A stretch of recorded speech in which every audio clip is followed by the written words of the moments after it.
ATO is ignoring $180 million in Jobkeeper. Let's have a look. Hello everyone, Florian.Heise here and welcome to another episode of HeiseSays. Grab your stein of coffee. Let's look at this article from Yahoo Finance where the ATO is ignoring $180 million in Jobkeeper. Now, here's the thing. There are going to be people that are outraged and angry that profitable businesses got this Jobkeeper. But, you know, it was a shit program to begin with, everyone, and they just shoveled out the money to everyone. And if you're outraged at this, guys, there's so many organizations and groups that just get so much government money for pretty much nothing. So maybe we need to look a bit deeper into other aspects of our government spending. So, and I mean, I know people that got Jobkeeper didn't need it, but they got it. I couldn't.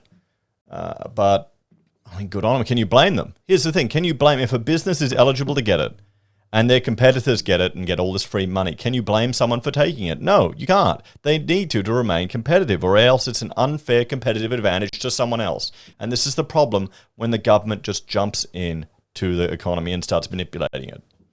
So, ATO Commissioner of Taxation, Chris Jordan, told the Economics Committee that small businesses which received overpayments due to an honest mistake will not be chased. Well, that's good. I mean, does it matter? Seriously, it's $180 million. Let's look at the government debt. Let's look at our government debt. You know, we're heading to, what is it? Over $1 trillion in government debt, everyone.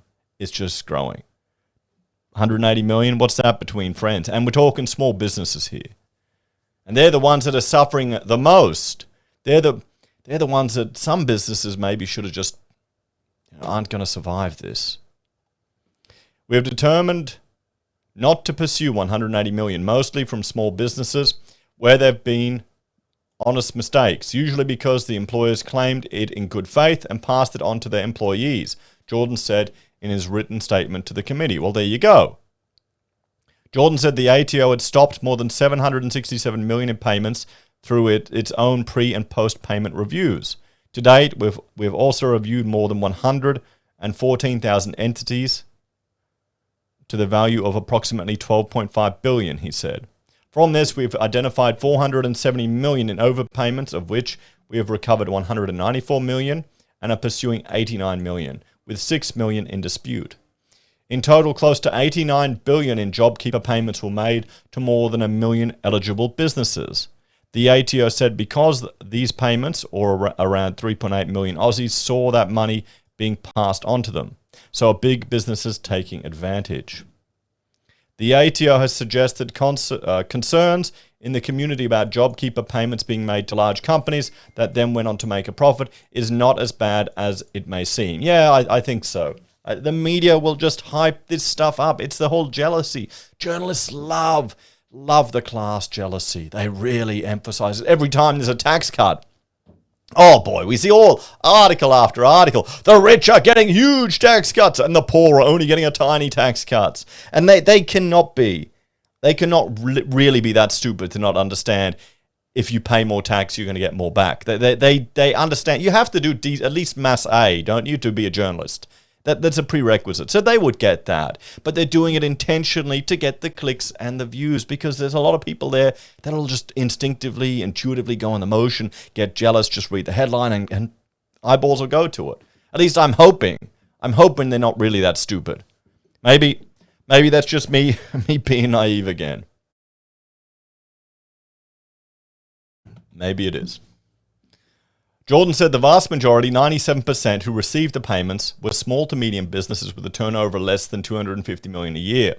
Small to medium businesses received around $70 billion of all the Jobkeeper payments. Only 0.2% of claims were for large businesses, and they received around $9 billion of the Jobkeeper payments. Well, there you go.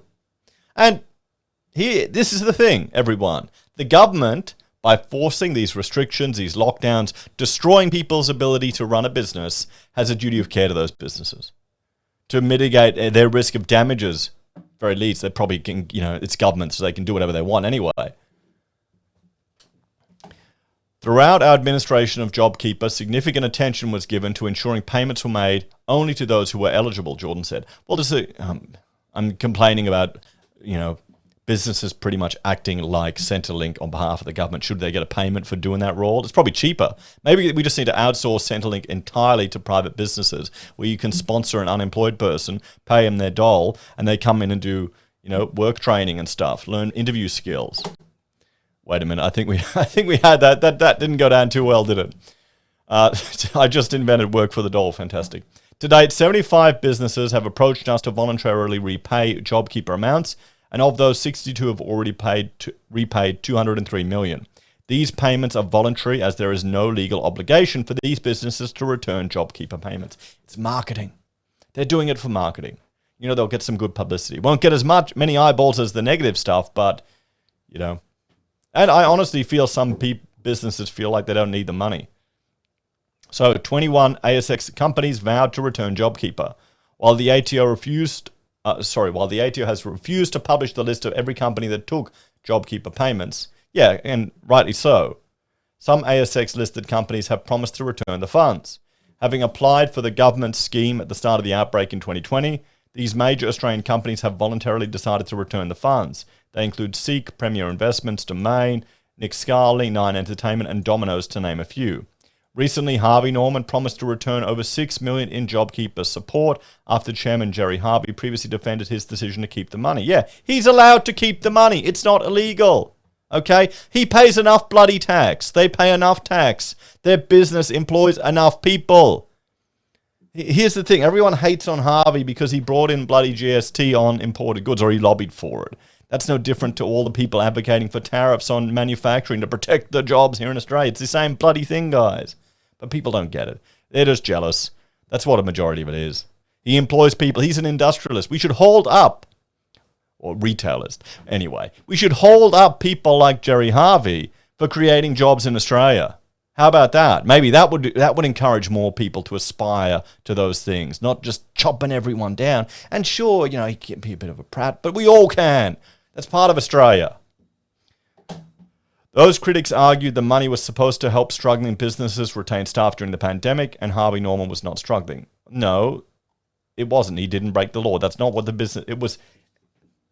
JobKeeper was implemented to stop Centrelink being flooded, guys. That's what it was. And to stop businesses just firing all the people because they had no choice.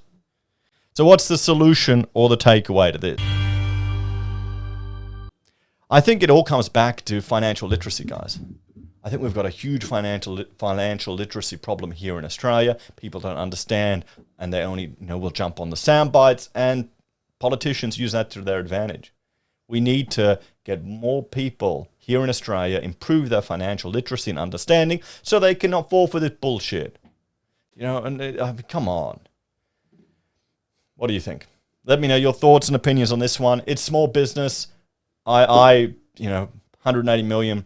If they're honest mistakes, let them keep it. Okay? It's probably just going to keep the business running. Keep them in their home. Government taxes us enough anyway. Anyway, take care, guys. Like, share, subscribe to the channel. If you're a fan and enjoy the content I create here, there are a few ways you can support us. You can join us on YouTube or Patreon. You can sign up for SelfWealth or Stake. Until the end of this month with Stake, with the referral link, they're bringing in ASX trading. I think $0 if you get in the beta, $3 afterwards, guys. And what is it? It's they're CHESS sponsored. So it's actually in your name, not like some of these other ones that hold it on your behalf. That's what you want. You want the CHESS sponsored brokers. You can see I've got SelfWealth there. They're my other one that I use.